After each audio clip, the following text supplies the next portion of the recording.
হজের অর্থ ইচ্ছা করা, জিয়ারত করা, অধিক যাওয়া আসা করা, ফিরে থাকা বা বিরত থাকা।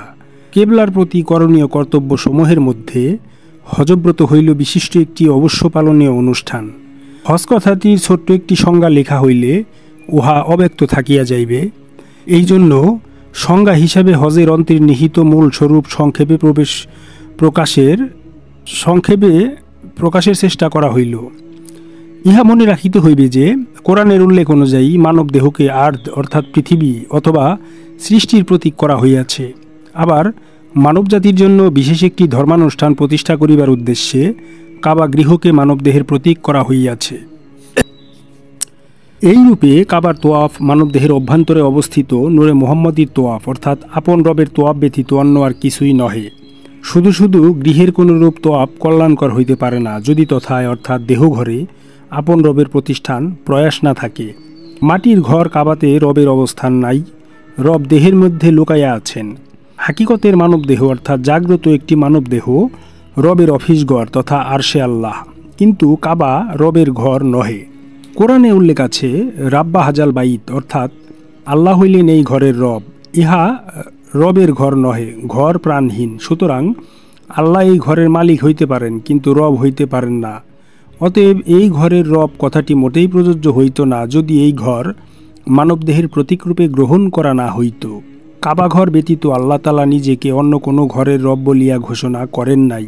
কাবা ঘরের প্রতি এই রূপ ঘোষণা মনুষ্য জাতির জন্য বিশেষ তাৎপর্যপূর্ণ, বিরাট এবং মহান একটি ঘোষণা।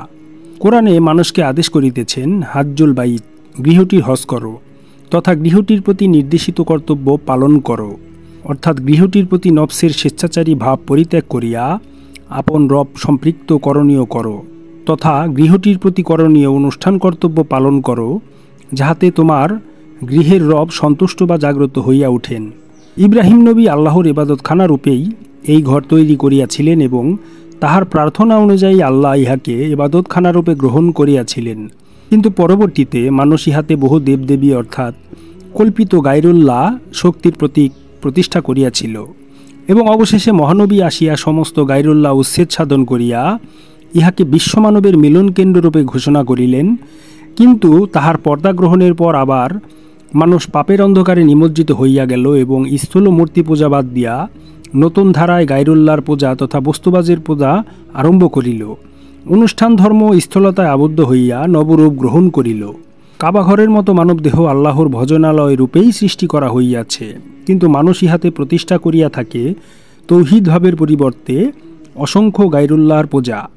মানব মনের চিন্তাধারা সাধারণত স্রষ্টামুখী না হইয়া সৃষ্টিমুখী এবং বস্তুবাদী হইয়া থাকে। কাবাকে মসজিদুল হারাম রূপে গ্রহণ করিয়া তথায় হজের অনুষ্ঠান কর্তব্য পালন করিয়া দেহ অবস্থিত নফসকে পাক করিয়া তুলিতে হয়। নফস পাক হইয়া গেলে উহা আল্লাহর আরশে তথা আল্লাহর কার্যালয়ে পরিণত হইয়া ওঠে। রব কর্তা হইয়া ওঠেন আর নফস আমিত্বহারা হইয়া রবের দাসত্বের মধ্যে মহিয়ান হইয়া ওঠে। বিদেশ ভ্রমণ অবস্থায় সিয়াম সাধনা করা নিষিদ্ধ। সিয়াম সাধনা যেমন আপন গৃহকোণের সাধনা, হজ সাধনা তেমনি বহির্বিশ্বের বিশ্বজনীন উন্মুক্ত গৃহের সাধনা। মানুষ যেমন ভিতরের তেমনি বাহিরের, অন্তর্প্রকৃতি এবং বহিঃপ্রকৃতির সমন্বয়। যদিও সিয়াম এবং হজ উভয়ই গৃহকেন্দ্রিক অর্থাৎ দেহকেন্দ্রিক সাধনা, তথাপি একটি অন্তর্মুখী অপরটি বহির্মুখী। একটি আপন ঘর অপরটি বিশ্বজনীন ঘর। আপন ঘরে ব্যক্তি মানুষ বাস করে আর অপর ঘরটিতে বাস করে দুনিয়াবাসী ব্যতীত সারা বিশ্বের জীবজন্তু বৃক্ষলতা ইত্যাদি সবাই। উহা সার্বজনীন স্থায়ী গৃহ। মসজিদুল হারাম ব্যতীত সৃষ্টির বুকে মানুষের দাঁড়াইবার মতো স্থায়ী আশ্রয়স্থল আর নাই। দুনিয়া হইতে উদ্ধার পাইতে চাহিলে মানুষকে সেইখানে আশ্রয় লইতেই হবে।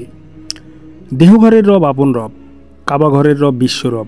এই জন্য ইহার অপর নাম বাইতুল আতিক অর্থাৎ আদিগৃহ। জীব মাত্রই আদিগৃহ হইতে আসিয়াছে এবং সেই আদি গৃহের দিকেই আমাদের সবার উৎসর্গ।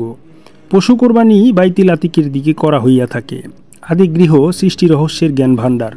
সজ্ঞানে এই আদিগৃহের দিকে আমিত্বের উৎসর্গ করিলে ইহা মসজিদুল হারাম হইয়া যায়। কাবা আমাদের সেই আদিগৃহের প্রতীক। ইহার কারণে মক্কা নগরীকে ঘোষণা করিয়াছেন উম্মুল কুরা অর্থাৎ সকল জনপদের মা। রমজানের সাধনা আপন রবের সঙ্গে যোগ সাধনা আর হজে বিশ্বরবের সঙ্গে যোগ সাধনা।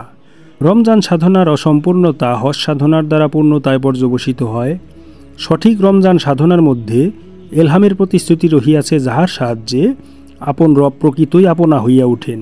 যদি এইখানে বিশ্বরবের দর্শন লাভের অসম্পূর্ণতা থাকিয়া যায়, তবে আপন সংকীর্ণ গৃহে ছাড়িয়া অসংখ্য গৃহের বিশ্বরব অর্থাৎ কাবার যিনি বিশ্বরব, তাহার দর্শন লাভের প্রতিশ্রুতি রহিয়াছে হজে ব্রতে অর্থাৎ হজ পালনের মাধ্যমে।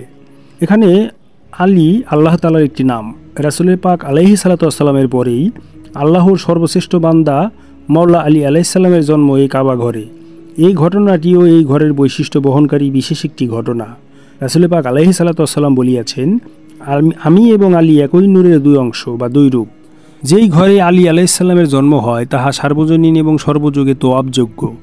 আলী পর্যায়ের একজন ব্যক্তির তোয়াব প্রকারান্তে মহানবীরই তোয়াব। অবশ্য কাবা গৃহের তোয়াব হইল বিশ্বজনীন তোয়াব। কাবার এলাকা নিরাপত্তার এলাকা, নিরাপত্তা রক্ষিত না হইলে ইহা আর মসজিদুল হারাম থাকে না। রাসূল পাক আলাইহিস সালাতু ওয়াস সালামের পরলোক গমনের পর এই পর্যন্ত বহুবার কাবা তাহার নিরাপত্তা হারাইয়াছে। প্রকৃতপক্ষে আল্লাহ ও তাহার রাসূলের মনোনীত শাসক ব্যতীত কাবার নিরাপত্তা রক্ষা হয় না।